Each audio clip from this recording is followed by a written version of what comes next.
All right, welcome into the Fit Parent Podcast. I'm joined today by Erin Junker, who is the founder of the Happy Sleep Company, pediatric sleep consultant, and mom of a very nearly 13-year-old daughter.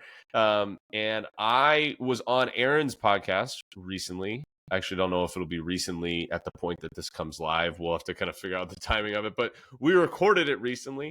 And I wanted to have Erin come on to talk about a couple of things. So wanted to let her say hi, and then we'll talk about why she's here and what we're going to talk about today.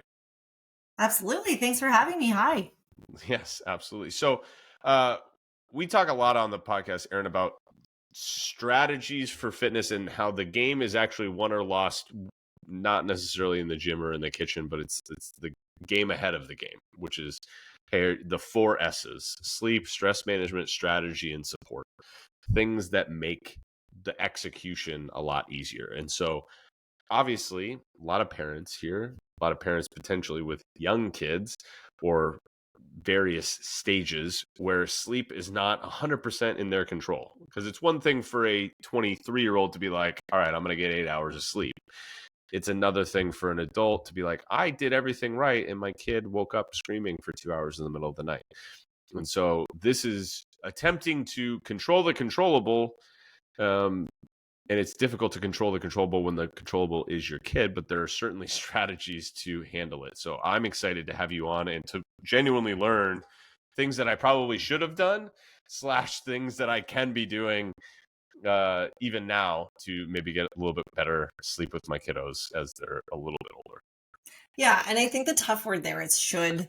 Like, let's face it, sleep consulting, sleep coaching, sleep training, whatever we want to call it, it's semantics to me. But it's controversial. I hate that it's controversial. I wish it wasn't controversial, but it just bottom line among parents and parenting groups on Facebook and accounts on Instagram and wherever you're looking, it can be controversial because it's a change for your baby. Like, generally, when parents are embarking on sleep coaching or sleep training, it means they are changing the way they currently put their baby to sleep because they've decided that is not working for their family. Nobody in the family is getting enough sleep, and they want to make changes so that everybody in the family does get better sleep. But any change for a baby or a toddler or a young child, as you know, as the parent of a young child or young children, it comes with protest. It comes with tears.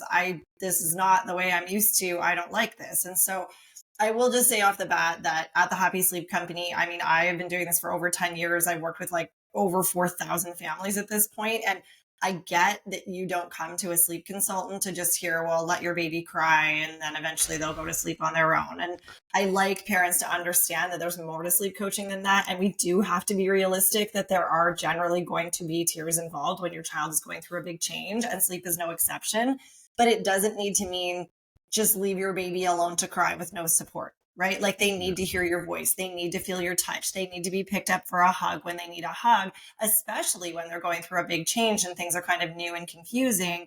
So that's what I help families with, is a plan for that and what that looks like. But I just kind of like to say that off the top, especially when we talk about like things I should have done differently. Like, maybe you shouldn't have. Maybe your sleep situation worked for your family, whatever it was. But maybe your neighbor had the exact same sleep situation, but that didn't work for their family, whatever their family situation is. So I believe that healthy sleep should be for everybody. I don't necessarily think sleep coaching is for everybody, but I definitely think healthy, safe sleep should be. And so it's really up to the family what that is going to look like for them. But yes, to your point, I work with so many families who can't even fathom the idea of starting to exercise again, feel like themselves again, eat in a healthy manner again once they have their baby, because they are just in this absolute fog of sleep deprivation. And the Yeah. last thing your body feels like doing when you're deprived of sleep is moving. Yeah. Yeah. We talk about that all the time. It's like when you're tired, what do you not want to do? Anything at all. Like you want to know what doesn't sound good is a chicken breast. Like you're tired, you want sleep, you don't want to exercise, you want to sit on the couch and watch Netflix and eat comfort food. And so Yeah. it is paramount just for everybody, right? For your kid, for you, for all of us, if we can get the sleep piece of it down. Like we spend a third of our life doing this. Like we gotta figure it out.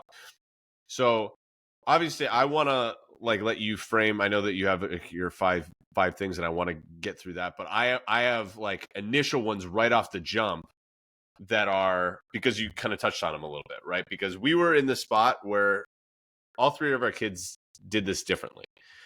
And I think that I'm sure that that was it for you. And we did it differently with all of our kids. Like our daughter, like girlfriend, we could have just like thrown her in from the doorway and she would have slept through the night, you know, sort of thing. Like if and she's still kind of like this. She has a little bit of a harder time with potty training at night, going to sleep now. But once she's asleep, like if she wakes up in the middle of the night, something's really wrong. You know, like it's like if I get woken up by her crying, I'm like, oh my gosh, something's a problem. And then my boys are kind of in the middle, and then my youngest boy is the one who's going to wake up the most frequent. And he was always that way. Do you notice that kids have a different kind of predisposition to sleep, you know, sort of thing? And how do you go about kind of assessing that? Or is it more environmental? Like, because to me, I'm like, I have 3 kids that are 3 very different sleepers. What's kind of your take on that piece of it? Yeah, that's a really good question. I guess I could answer that a couple of ways. First of all, yes, of course, we're all different human beings. And just like adults, like you probably sleep one way and your wife sleeps a different way. Like some of us are lighter sleepers, some of us are heavier sleepers. Some of us, our body clocks wake up early in the morning and we like that. And we're, early risers, and others really like their sleep ins and don't function well if they don't sleep in. Some people can nap. My husband loves a nap when he can swing one on a weekend. I hate napping. It doesn't make me feel good. I feel gross when I get up from a nap. I'd rather just plug through the day and then go to bed a bit early that night if I'm tired. Whereas my husband just feels super refreshed after a nap. So we're all different and we all have different levels of sleep needs for sure. So that's something to take into consideration. However, I work with infants, toddlers, really young children. And I will say that generally when a family comes to me because sleep is that bad in their home, there are usually some really common things that are going on. And that's what I always tell families. I'm not a medical professional. I am a sleep expert who deals with common early childhood sleep challenges. Like my baby's 6 months old. We've only ever rocked him to sleep. That's the only way he knows how to go to sleep is in our arms. Our backs are breaking and he wakes up 7 times at night in order to be rocked back to sleep again. Can you help us figure out how to get him to go to sleep independently so he can start going back to sleep independently if he wakes up in the night and that kind of thing? So that would be a really common thing that I hear from families of a 6-month-old. A 2-3-year-old, my child is getting out of his bed, coming into our room. That's a normal behavioral thing. Can we talk about some age appropriate strategies and rewards and that kind of thing for motivating that 3-year-old to stay in his bed? Absolutely, we can. So I would say that while every child has some level of different sleep needs, for the most part, we all need an average of the same amount of sleep. And when it comes to really young children and babies, there are usually some pretty common challenges that are going on that we can overcome with some strategies to get everybody better sleep. Okay. That makes sense. And that logically makes sense to me. I'm going to be totally selfish here on this podcast, and I think it'll be relevant, but I'm going to ask some of the questions that are burning in my head, which are... I do this all the time. I have relationship therapists on my podcast all the time, and then I treat it like a marriage counselor. My own session. Yeah. I have this situation. Yeah. You need to come in and fix my husband, and then I'm just going to send him this episode. That's what we're going to do. So, because you touched on this with the like toddlers, and so let's ask this question for clarity. What's kind of the oldest age kiddo that you tend to work with right now? So we work with up to school age. So sort of getting into the 5, 6, 7-year-old range. It's pretty rare. I mean, I would say that to be honest, most families either have it figured out or have completely given up if they don't have it figured out by that point. But more often they kind of have figured some stuff out. But that's a long time to go before you figure it out, which is why more parents than that are definitely coming to us in the younger ages. Very most common ages that we work with are like 0 to 2. I would say the vast majority, because that's when you're in the thick of it. Your baby's waking up a lot. Your toddler's becoming a toddler and doing toddler things. And then we definitely work with lots of kids like 2 to 4 years old as well, but most commonly 0 to 2. Yeah. So what are some of those big shifts developmentally where you see, you hear about the sleep regressions? One, are those a real thing? And 2, like, where do you start to see those happen where you're like, okay, because it feels like the game has changed. I think this is true in parenting in general, but it's like, okay, we figured out how to play and then they changed the rules on me, sort of thing. And so, like, where do you see those big shifts, and when is it like let me ask, am I done? Are we there yet? Like, How old are your kids again? 3.5 and 5. Like, I mean, you're we probably have not to figure late. out the getting up. We haven't yet, and this will be the selfish part of it. We haven't yet introduced them being able to get out of their rooms to go to the bathroom in the middle of the night. We just, like, they do their pull-ups sort of thing.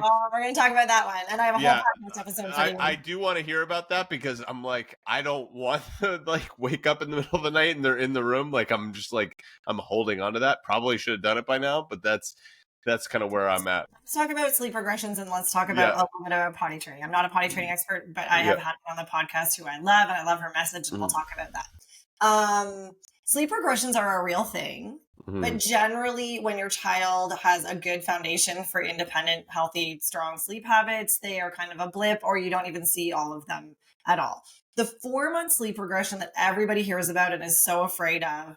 First of all, I was just joking with a potential client this morning when we were having a free chat about just like what I do and does she want to work with us? And she was asking, should I wait until my child reaches exactly 4 months so he hits this regression? And I was like, well, your child is 15 weeks old and everything you're telling me, he's already gone through it. And I think whoever named it the 4-month sleep regression just thought the 10 to 14 week sleep regression was too big of a mouthful, because it almost never waits until the 4-month mark. And that regression usually happens between about 10 and 14 weeks. And it's really about your baby exiting the newborn stage and entering this stage of being an older infant, and their sleep patterns change and they have more frequent light stages of sleep. So if your newborn, which is the case for so many of us, has gotten really, really used to being rocked to sleep, fed to sleep, a pacifier replaced to go to sleep, then generally when they reach that 4-month sleep regression and they start going through more constant light stages of sleep, instead of just being able to roll through those, they are waking up looking for rocking, feeding, pacifier every time, because that's what they've gotten used to.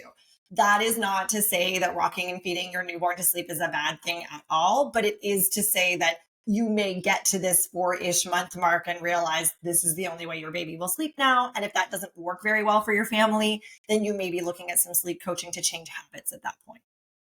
Got it. So that's the 4-month sleep regression. There's a bunch of others, but they're really different.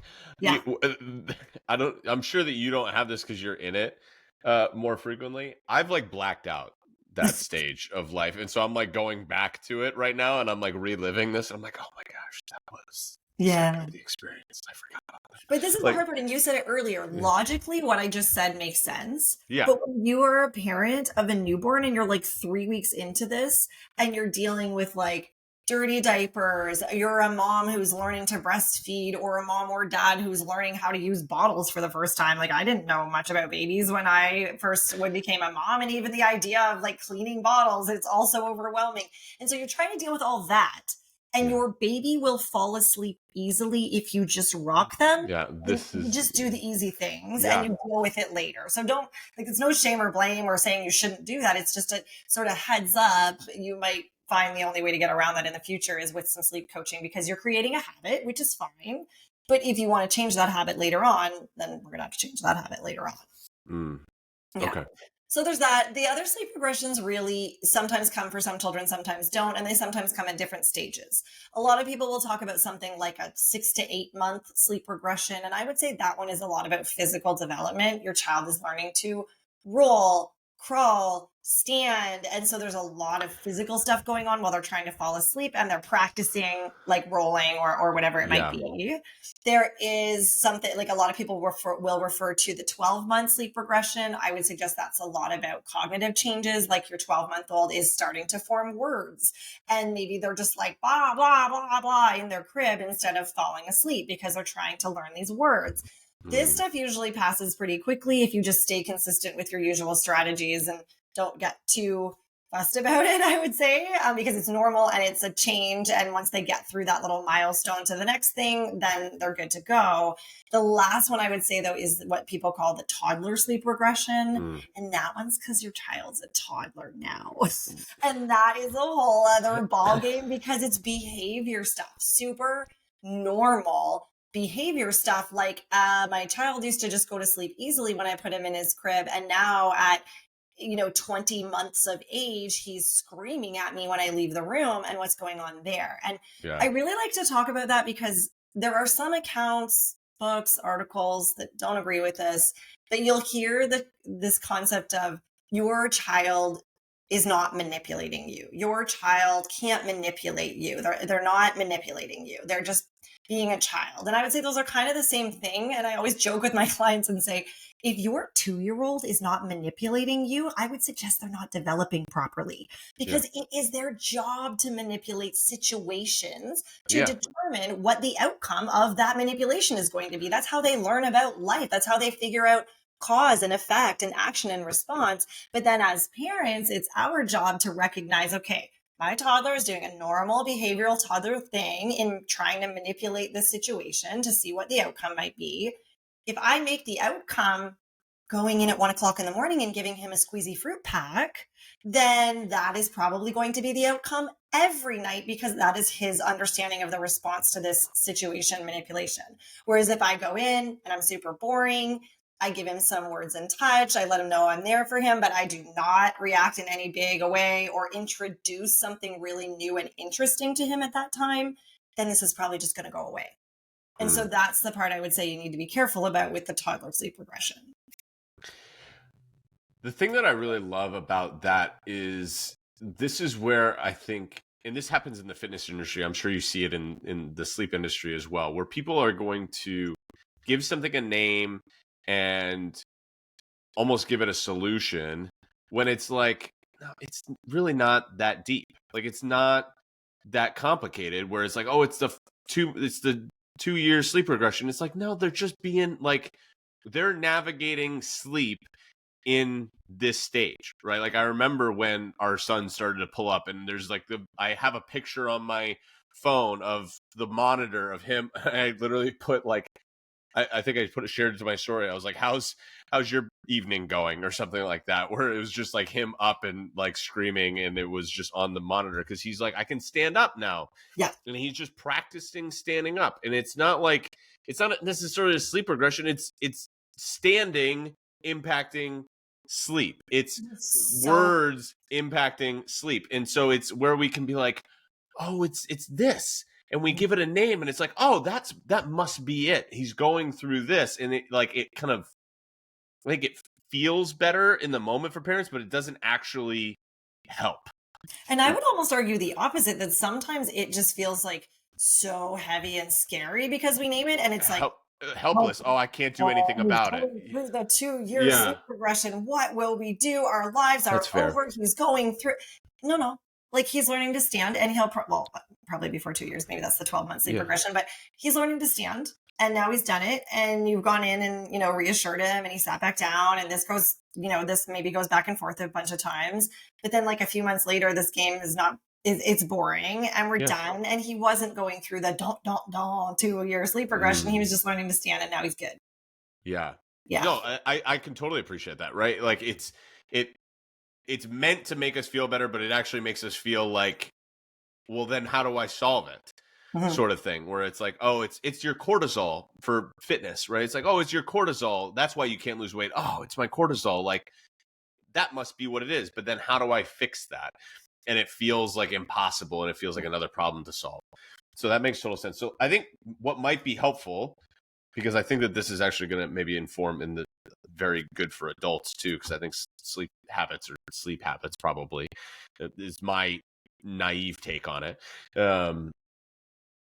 Walk us through the habits and the structures and the things, because you were like, hey, let's get back to the routine piece of it. I don't have a routine, right? Let's just say, right, Erin, I don't necessarily have a routine. My routine is I snuggle him, he falls asleep, I try to transfer him, and then you try to do the like pull the tablecloth out from under the glasses sort of move, like, can I do this without waking the baby sort of thing? And then, oh, they cried, I got to reset, versus wherever it is. So what is a good sleep routine? What are some of those good habits that we can kind of start going through there?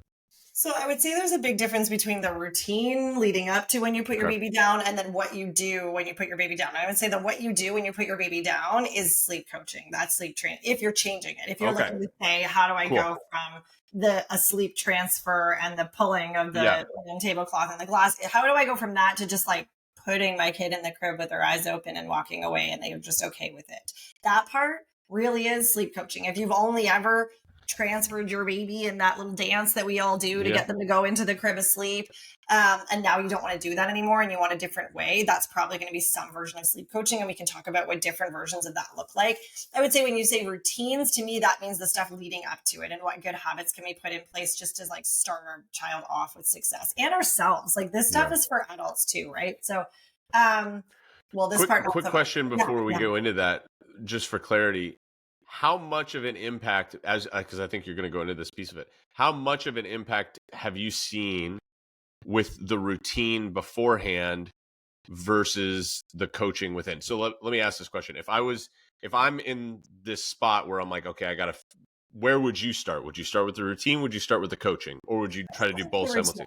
Okay. I like to make all changes at once so babies aren't confused and parents aren't doing what they feel is sleep coaching for months and months. I'm always, when I start with my clients, I'm like, this is what we're going to do from night one, and we are never going to look back. Like, obviously, we're going to make adjustments and tweaks as I work with the client if something feels like it's not working, but it's like, this is our plan from start to finish. Let's not introduce random things every few days and changes and confuse your baby. Got it. But I would say if you're going to pick one thing starting from scratch, it's the routine leading up to sleep, because you may find that alone, like I offer free 20-minute phone consultations to families so that they can pick my brain, ask for advice, learn more about our programs in case they want to work with us one-on-one. And very often I will get emails a couple of days after those calls to be like, hey, thanks so much. I think we're going to hold off on formal sleep coaching for now because just some of the stuff you told us about, like proper wake windows and changing up his room environment and doing a little nap time routine, have made him settle more easily already, even though we're still transferring him asleep. At the end of it, that's still working for us. It was just, he was really fussy. He was really hard to rock to sleep. And now like that stuff is really helping him settle more easily. So I would say to start with that for sure. For infants, I would definitely say number one is think about and educate yourself about age appropriate wake windows. And what I mean by that is, how long can your child be awake based on their age, usually, before they need to be sleeping again, or they're going to get overtired. And so, for example, let's take like a 4.5-month-old. I would usually give them about 2 hours of awake time before I would be telling the parent, you need to be working on getting him sleeping again.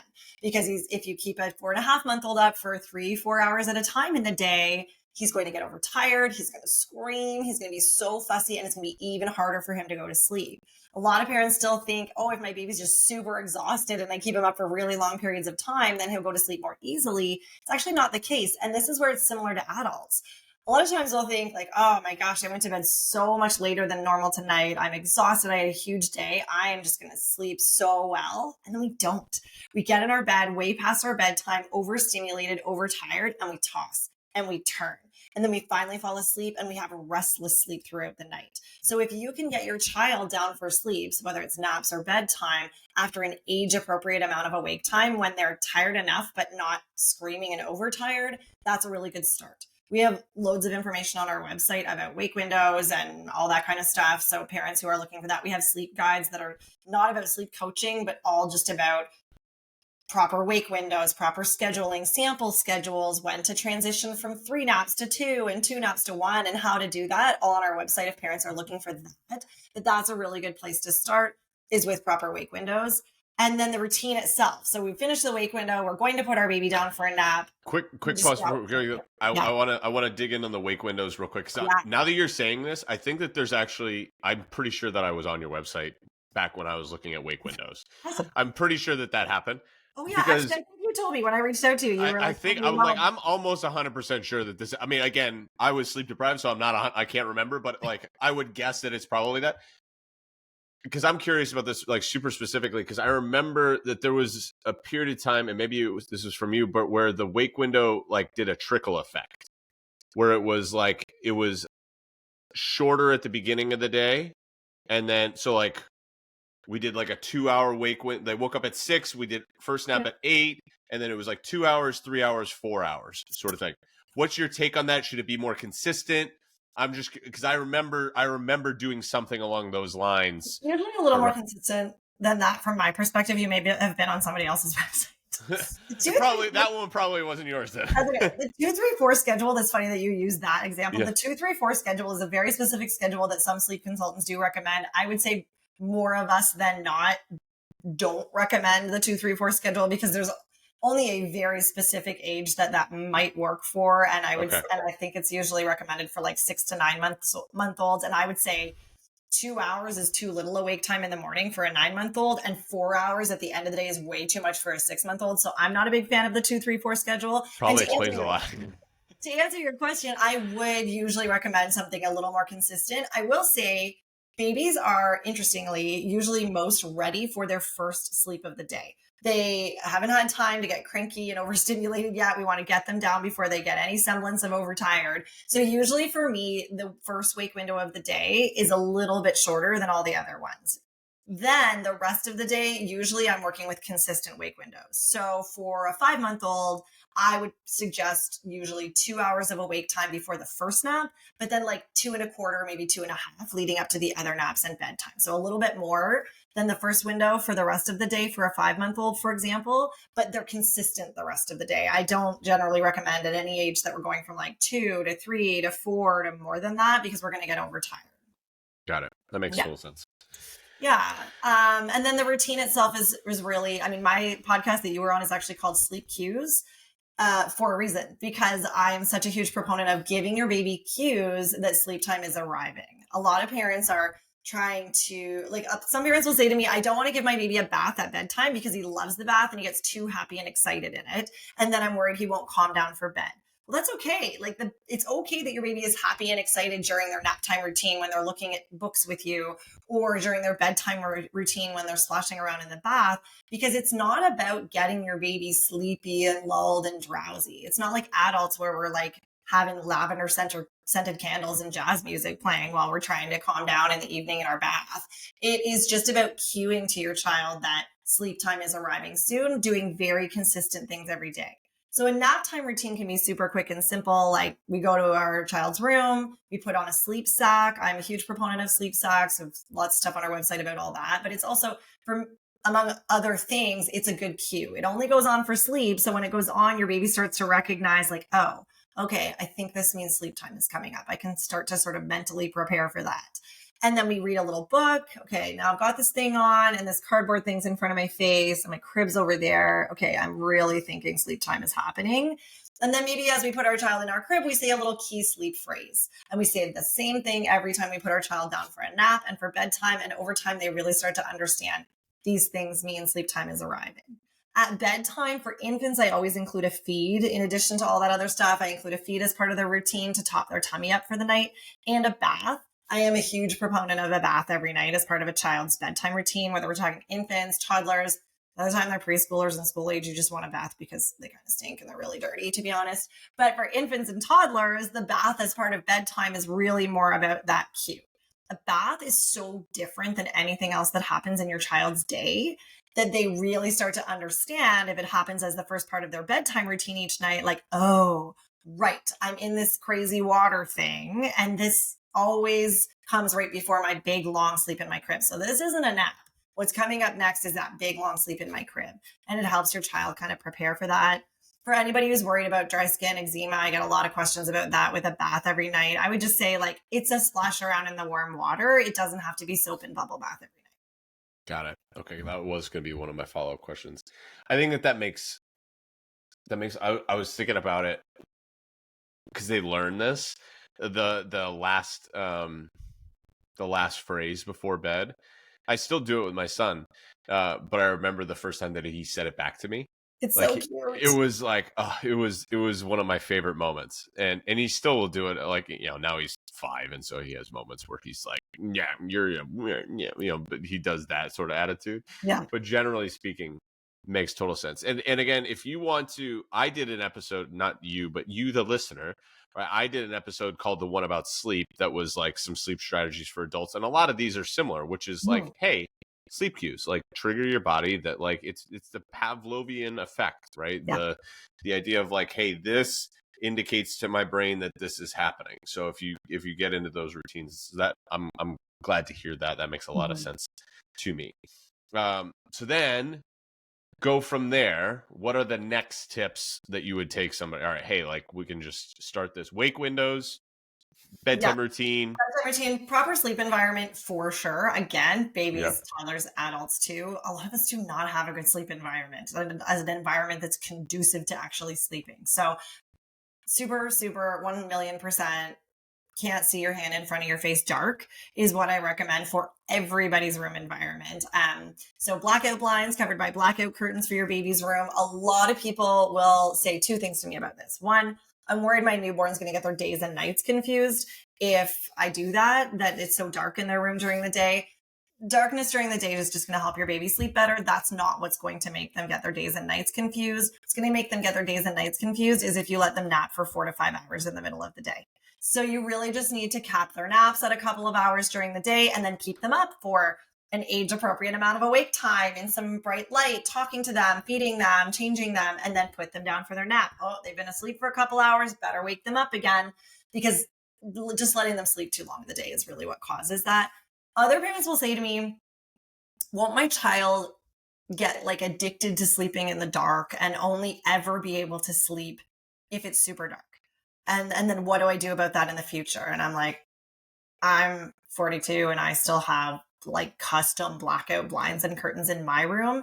And I didn't yet actually learn to sleep in the dark. I grew up in the country in like the 80s and we slept with like the windows open, and I was probably really annoyed and awake and tossing and turning from 5 a.m. onwards every day for June, July, and August because it's bright.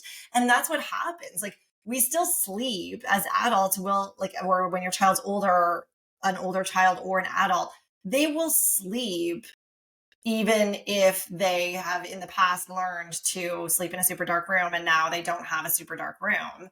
Like they're at an Airbnb and there's no blackout blinds in the window, or they're at a sleepover at a friend's and they're sleeping, in a big room all together, and they wake up and there's no curtains in the windows in that room. They'll still have gone to sleep and gotten a bunch of sleep, but nobody, no human of any age is going to sleep better in the bright light than in the dark. Like it's science. That's how our brains work. And there's distractions when it's bright. And so, yeah, your baby will still sleep when it's not dark in the room, but whereas they would have slept until like probably 7 a.m. if they had blackout blinds, they'll probably be up tossing and turning off and on from 5 a.m. onwards if there's no blackout blinds, just like an adult would. And who wants that?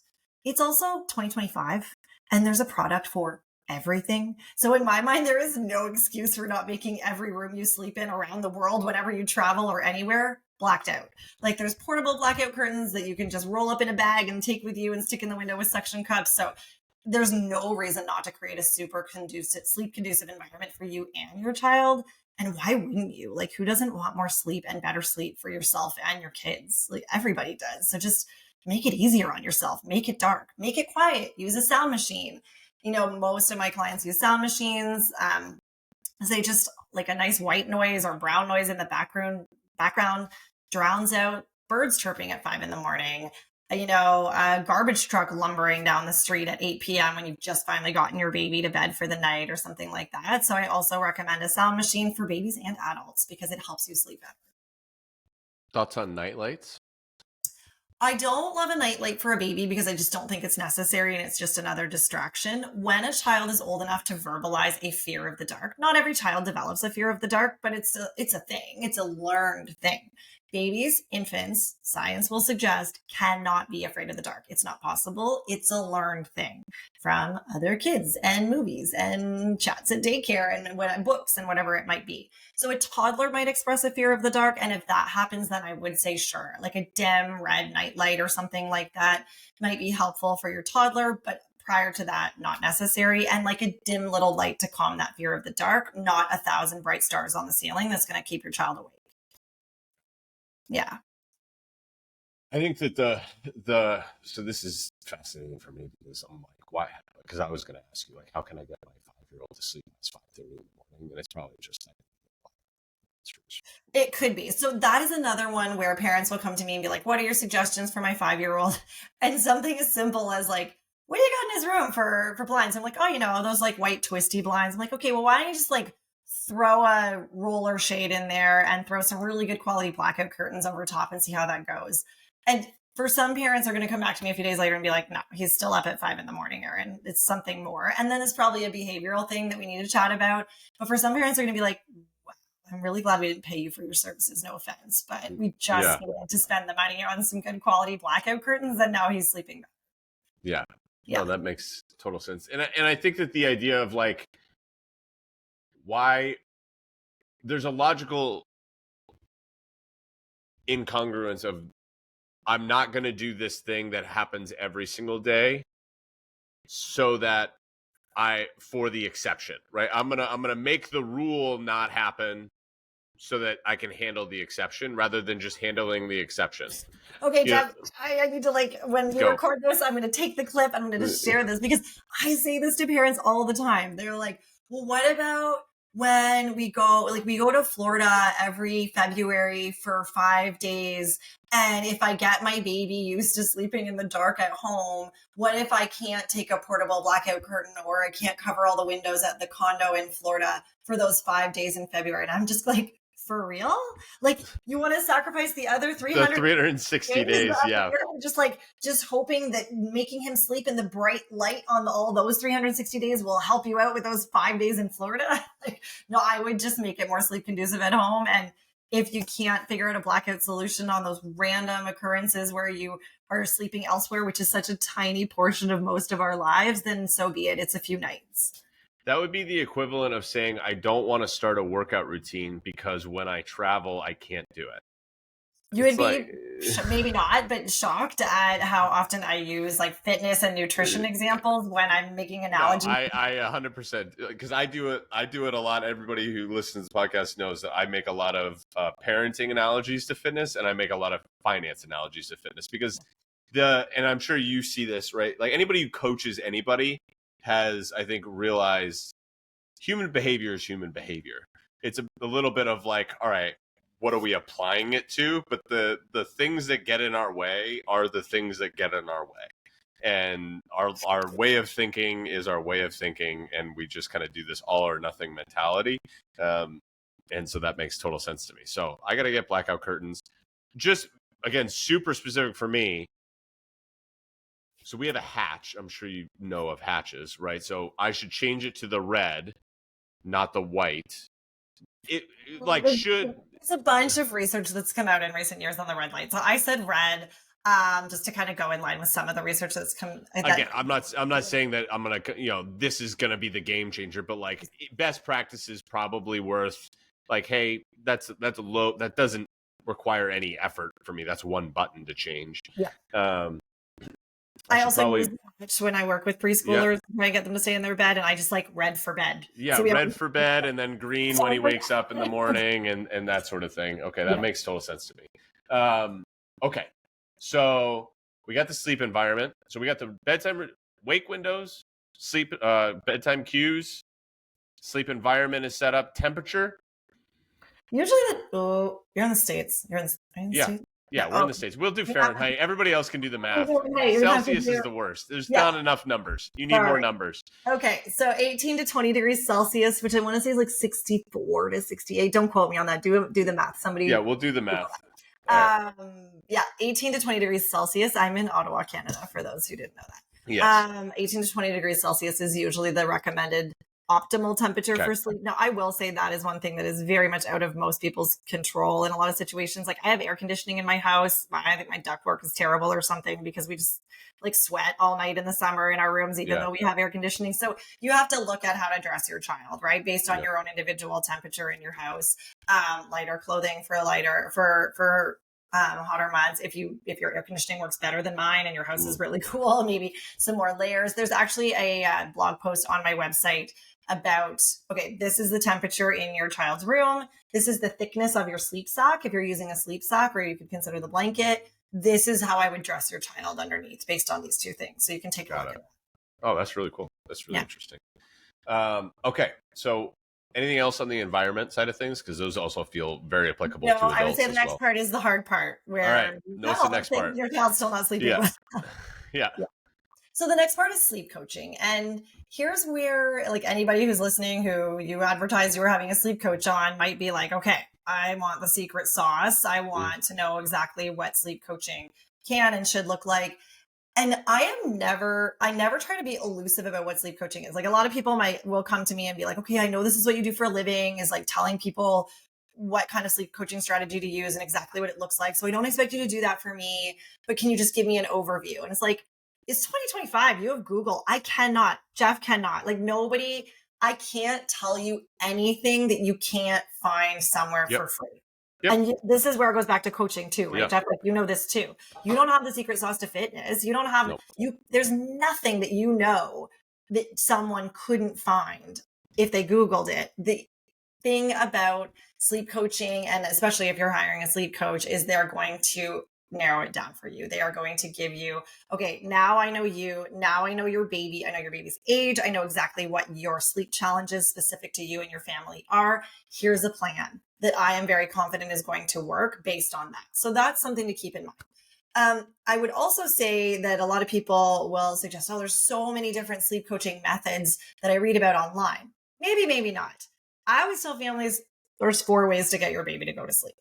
On one end of that spectrum, you have rock to sleep, feed to sleep, replace that pacifier all night long. That's a way to get your baby to go to sleep. And it works for some families. Those families, that's not what I'm doing with any family, because that's what families come to me to change if it's not working for them. On the other end of the sleep spectrum, you have cry it out or extinction. And everyone knows those terms.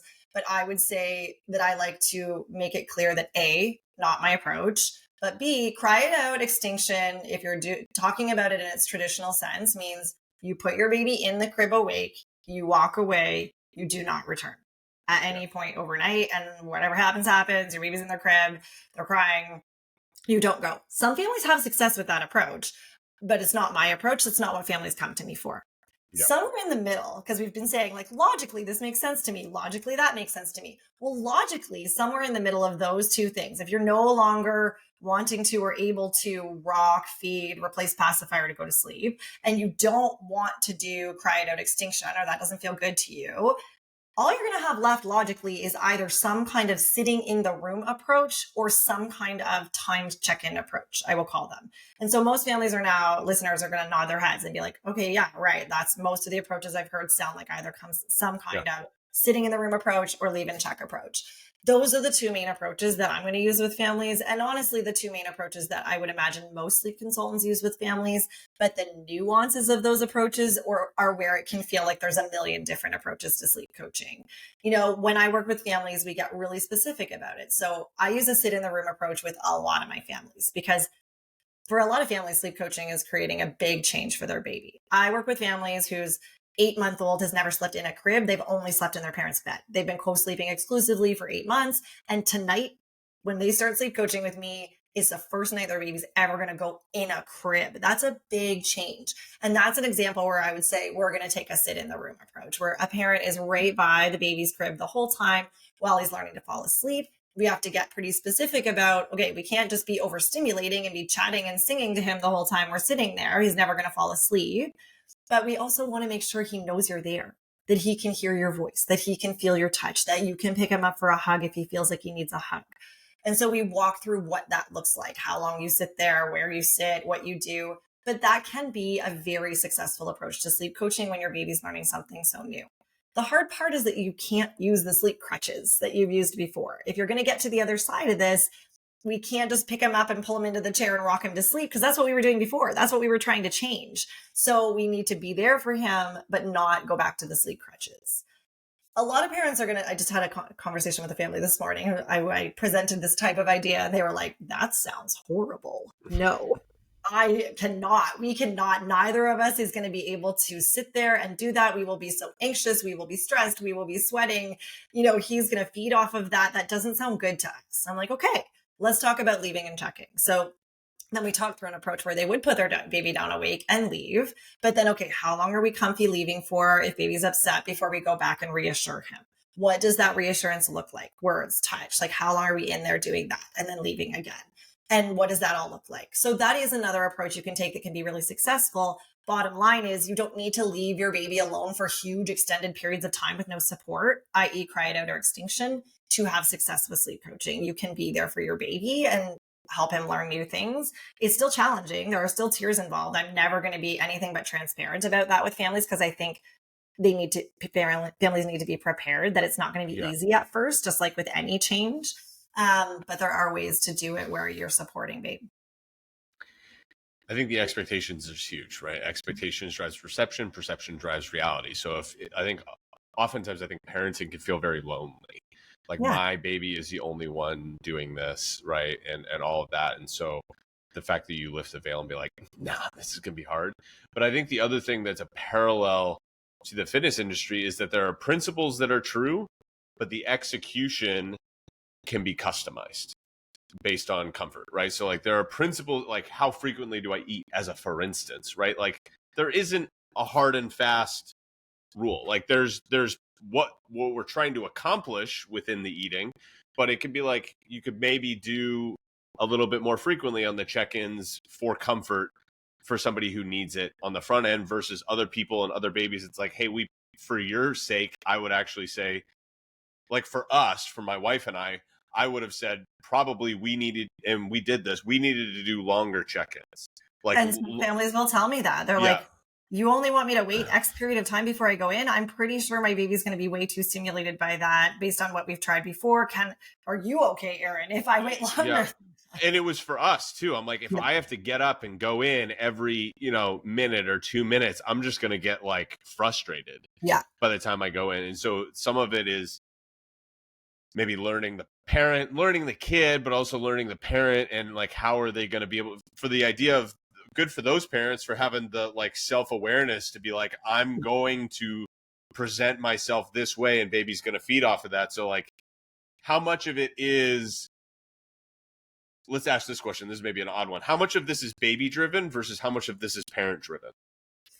I would say it's largely parent driven. And that's not meaning that I'm placing blame or shame on parents if it doesn't go well, or if they haven't done sleep coaching, or if they did it and it didn't go well. But it is largely parent driven because, it's kind of like saying how much of fitness training is like trainer driven versus individual driven. Like you can only do so much, and baby can only do so much if the person who's in charge, which in fitness is the person who's in charge of their own body, but in sleep coaching is the parent and in charge of what's happening and how that's going, is sort of following a plan and being consistent. And so this morning, actually, on a consultation with a new family, the same family who's like, no, we're not doing the sit in the room thing, the leaving and checking sort of approach that we decided on, when she was sort of going back and forth a little bit. She's like, okay, well, tell me why a lot of families choose sit in the room. Well, now I don't know, maybe I should. She said, which one is more successful in your experience? And I said, absolutely, for sure, the most successful approach is the one that you feel most confident you are going to stick to. There isn't like one that's going to be more successful. Like if there was one that was more successful for everybody, no matter what, I would just only give people that approach. I wouldn't even offer another one. I'd be like, why wouldn't you use this? This is the most successful approach. But that approach might be successful for this family and not successful for yours because that approach doesn't feel good to you. So the most successful approach is going to be the one that you and your partner, if you're working with a partner on this, agree on, are confident about, and are sure you're going to be consistent about, because consistency trumps everything. You're preaching to the choir there, Erin. Like that's, I'm sure you give that analogy all the time. Like the best diet is the one that you can stick with. There isn't like, there are ones that are principles, but it's just like, listen, I could give you the best plan or I could give you the best strategy, but if you don't do it, then it doesn't matter. Yeah. And exactly. So coaching is exactly what you said earlier, which is like, hey, I'm going to sift through the information for you. I'm going to figure out the one and I'm also going to make sure that you do it. Yes. I'm going to make sure that you stick with it. Yeah. So families will come to me sometimes and say, I don't really want to have to like work with you one-on-one for 2 full weeks, to be honest. Like, I don't think I want to fill out tracking logs and send them to you every day. Can you just can I give you some information and you come up with a plan for me and then just send me on my way? And I don't do that. I will say no. Yeah. Because If you wanted that, you can find it online. You can pay X dollars for whatever online, but you already have that at your disposal. There's lots of sites that actually offer that. But what I find is parents aren't successful with that. And then they're very frustrated. Yeah. And then they come to me later and they're like, well, I already bought this thing online and it gave me this plan, but it was on like day 2. And what I thought would be happening wasn't happening, but I had no one to ask my questions to. So just to make sure that parents have overall success, like I think by the time parents are searching around online for this type of thing, what they really need more than a plan is the support that goes along with it. So we always work with our families for 2 full weeks. So we sit down with them initially, work out a plan, walk them through that plan step by step, provide them with that plan written out step by step, but then we follow them every day for 2 weeks. They send us a sleep tracking log every morning. I'm going to review that. I'm going to write them back with any feedback I have, any changes I think need to be made. Just a great job. Keep up the good work some days, but also answers to any questions they have every day, which is the big one for parents. We're constantly questioning ourselves, whether we did this part right, whether we should have done something differently. And just having that touch base every day when you're doing something so new, especially when it comes to your baby, is the most important thing for parents, I find. Closing the feedback loop, I think, is huge, right? Yeah. Like, how long does it take me to get feedback on anything that's new? Is 2 weeks, is that really like that to me, like if I was guessing, right? I don't know your business. If I was guessing 2 weeks would not have been the length of time, I would have thought that it would have been, you typically work with people for longer. Like I would have, in my head, I had 2 months in my head. It's pretty amazing how quickly babies learn new things when you are consistent, right? Like when you have a plan in place and you're doing the same thing every day over and over and you're there for your baby, but you're consistently doing this new thing, it's not new for very much longer. Like babies learn new things really quickly with consistency. So it is extremely rare that we need to work with families beyond 2 weeks. I will also say that as both a mom who just really wants parents to get sleep, and as a business owner who wants people to feel like they've had success with us, if I ever get to the end of 2 weeks with a family and they're like, Erin, like the last nap of the day is just still so off. I don't feel good about it. He's still having such a hard time taking it. Everything else is so great, but this last nap, I'll just keep working with them for another few days, a week, whatever it needs to be, to just really make sure that they feel good and that they've accomplished what they wanted to accomplish when we finish working together. But it's pretty rare that we're not done the 2 weeks and parents are like, cool, I can stop tracking now. Everything's awesome. We're sleeping so great. We're getting a babysitter tomorrow. I'm going out for dinner. Thanks. Wild. Yeah. This is my last one on that, because I'm genuinely curious about this. How many people with the quote unquote regressions or those developmental things, is it like, hey, I got to come back? Or is it a little bit of like, but when they come back, do they need the full 2 weeks? Is it a little bit of like, hey, it's a quicker thing, just go back to this and we're just going to adjust this plan? It's usually the latter. So we do, for a reason, we, as part of our program, we offer our clients like a for the future call. So it'll be sometimes 6 months down the road.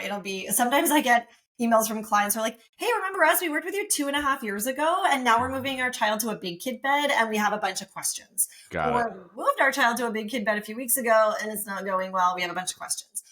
Or we went on a trip to Europe for a month and now we're back and we got into some habits while we were there. We didn't want to take a playpen with us, so we co-slept for a whole month, and now we're home and the baby doesn't want to sleep in the crib, or things like that happen.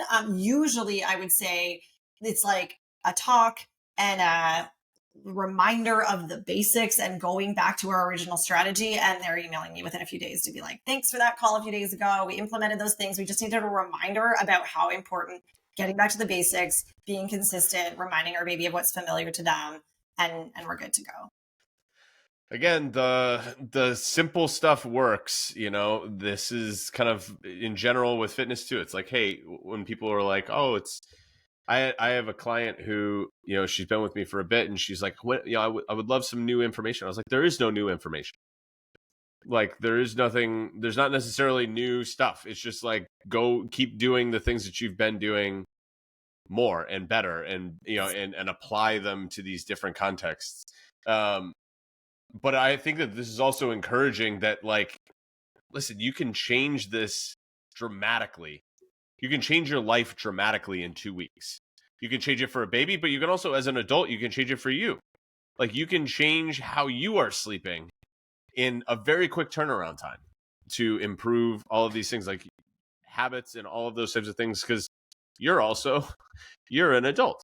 And so there's like, the only thing, like all of this stuff that we talked about is like, hey, make sure that you're, getting a consistent amount of time like I'm applying this in general to everybody. I'm going to see if I can summarize it. You let me know but like in general, don't go to sleep overtired. So like have a consistent time that you're going to sleep. That's probably number one. You can do this for you and for baby. Sleep cues. So get yourself a nighttime routine. Sleep environment. Make sure that you're set up well for sleep. Dark blackout rooms, that sort of thing. And then have a plan for what you do when having a hard time falling asleep / wake up in the middle of the night. Yeah. Like Absolutely. this is the routine that I do, you know, 100%. and if we're able to kind of navigate that, then for adults and kids, it's just like, hey, go back to doing it and do it consistently. Yeah, absolutely. And I just realized, and I have to jump off in a minute for a meeting, I just realized we didn't talk about potty training, which is like a whole other topic. However, if you go on our podcast, we had a whole episode with a pediatric pelvic floor physiotherapist, which I didn't know was a thing until I met her. I call her potty training expert. I don't know that she actually prefers to be called that, but it's awesome. I think if you just go on Apple or Spotify and look up like sleep cues potty, you're going to find that episode. And it's all about like daytime versus nighttime potty training and how it affects sleep or how it doesn't need to affect sleep. So if that is something, I know you're interested in that, and other there too, that's a good place to go. That's awesome. Well, terrific. Erin, thank you so much for coming on. I want to be mindful of your time in general, but I will link her podcast as well as I might even find that episode. I'll find that episode. I'll send it to you. And I'll put it in the caption. I'll also put your website, but any other ways that people can get in touch with you, obviously, if people are interested in connecting with you. Yeah, the best places are the website and Instagram. The website is thehappysleepcompany.com and Instagram handle is at thehappysleepcompany. I'm on there just about every day offering sleep tips, answering questions. I do a weekly Q&A box and then answer the questions throughout the week. And we have our podcast too. So those are the best places. Terrific. Thank you so much for coming on. Hopefully this was helpful for everybody. If you did enjoy it, please go connect with Erin and give her a follow and all of those kinds of things. Follow her podcast and be on the lookout for the one that we did together. Thanks for listening. Do all the things that you do with podcasts, like, rate, subscribe, and we'll chat with you next time. Thanks for having me.